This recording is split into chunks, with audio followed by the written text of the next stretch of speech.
ប្រើមនុស្សតាមសមត្ថភាពនៅក្នុងទស្សនៈរបស់ឆាវឆាវនៅចុងរាជវង្សហានប្រទេសចិនធ្លាក់នៅក្នុងសភាពវឹកវរសង្គ្រាមកើតឡើងគ្រប់ទីកន្លែងអំណាចកណ្ដាលចុះខ្សោយហើយមេដឹកនាំតំបន់នីមួយៗប្រកួតប្រជែងគ្នាដើម្បីរស់រាននិងគ្រប់គ្រង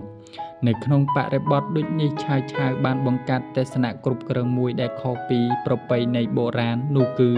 ការប្រើមនុស្សតាមសមត្ថភាពមិនមែនតាមកេរ្តិ៍ឈ្មោះឬសិលធម៌តែប៉ុណ្ណោះទេសម្រាប់ឆាវឆាវមនុស្សម្នាក់មានតម្លៃមិនដោយសារតែគាត់ល្អឬមានកេរ្តិ៍ឈ្មោះល្អនៅក្នុងសង្គមទេ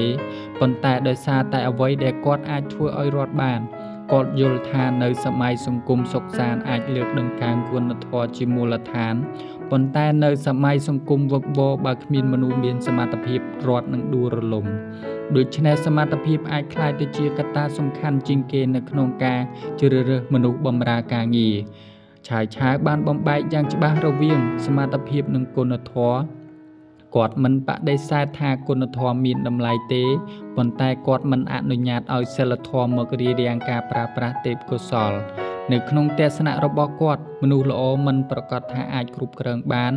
ឬឈ្នះសង្គ្រាមខណៈពេលដែលមនុស្សដែលគេចោទថាកាចឬធ្លាប់ជាសត្រូវក៏អាចក្លាយទៅជាឧបករណ៍សំខាន់សម្រាប់រដ្ឋប្រសិនបើមានសមត្ថភាពពិតប្រាកដគាត់អនុវត្តនៅទស្សនៈនេះឃើញយ៉ាងច្បាស់នៅក្នុងរបៀបដែលឆាវឆាវប្រើមនុស្សគាត់អភ័យទោសនិងលើកស្ទួយមនុស្សជាច្រើនដែលធ្លាប់ប្រឆាំងខ្លួនឬមានប្រវត្តិរូបមិនល្អតែមានទេពកោសល្យគាត់ដាក់មនុស្សឲ្យសមទៅនឹងការងារមិនដាក់តាមអារម្មណ៍ឬសម្ព័ន្ធគ្រួសារអ្នកពូកែយុទ្ធសាស្ត្រត្រូវប្រើនៅក្នុងយោធាអ្នកពូកែរដ្ឋបាលត្រូវប្រើប្រាស់នៅក្នុងការគ្រប់គ្រងដែនដីវិធីនេះធ្វើឲ្យរដ្ឋរបស់គាត់ដំណើរការលឿននិងមានប្រសិទ្ធភាពទស្សនៈប្រើមនុស្សតាមសមត្ថភាពរបស់ឆាវឆាវស្របទៅនឹងគំនិតនីតិវិទ្យាដែលលើកដង្កើងច្បាប់វិន័យនិងលទ្ធផលមនុស្សត្រូវបានវាស់តម្លៃតាមអ្វីដែលសម្រេចបានមិនមែនតាមពាក្យសរសើរឬចេតនាល្អ